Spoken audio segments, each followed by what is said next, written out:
Hello and welcome to this video of Mark Brunner Coaching. Today we're going to take a look at uncertainty in decision making, specifically what uncertainty is and how it differs from insecurity. When we talk about uncertainty, we always refer to imperfect information.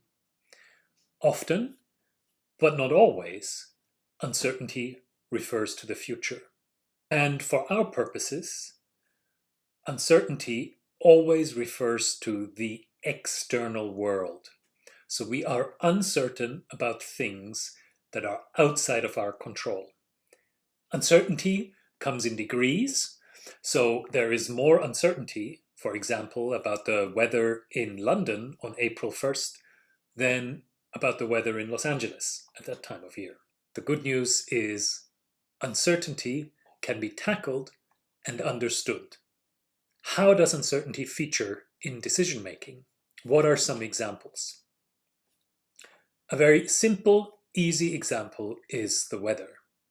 Consider the decision on whether or not to take an umbrella with you when you leave the house. What is relevant here is the likelihood of rain versus not rain. We can look at a weather forecast, but we can never be certain what the weather is going to be like, especially not in Wales. The stock market is associated with lots of uncertainty. We cannot know for certain how some stocks develop, whether they rise or fall. How uncertainty plays out in decision making is in association with the consequences of a given choice. So what might happen if I do this? What might happen if I do that? And here we are in the territory of talking about the probability of certain states of the world. What does that mean, states of the world? As they are relevant to our decision, how the world might turn out.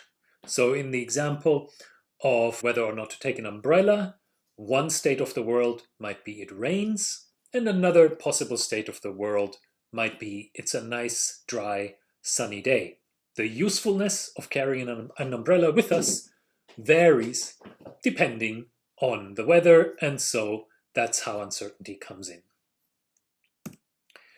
Now let's take a look at insecurity. What do I mean in this context when I speak of insecurity?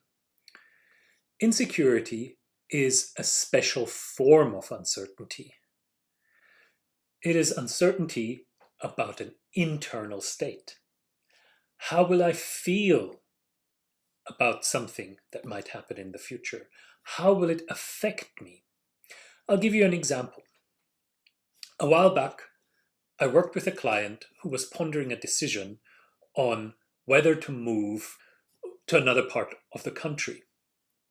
She told me that some of the uncertainties that she was pondering were, would she need to buy a car? Currently in the city, she doesn't have a car. She enjoys the car-free lifestyle. Maybe she would need to drive down small country lanes, which she really doesn't like. Maybe she would need to find new friends, create a new social network.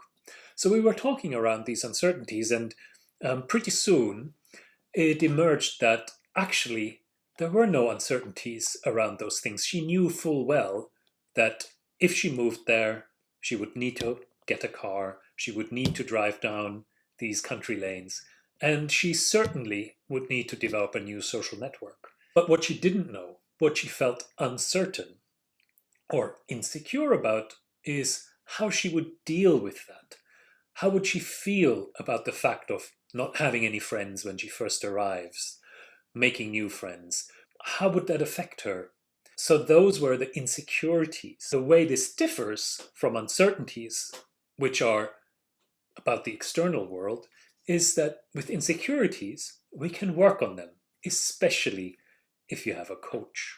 Because, at least to some extent, internal states are under our control. We can prepare ourselves.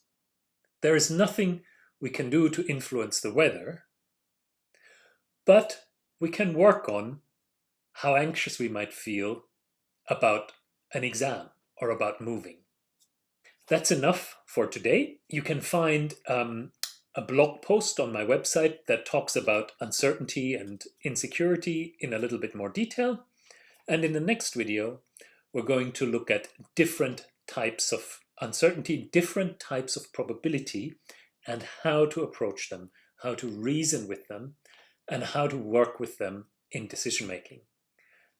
Until then, have a good time and see you soon. Thanks for watching. Bye-bye.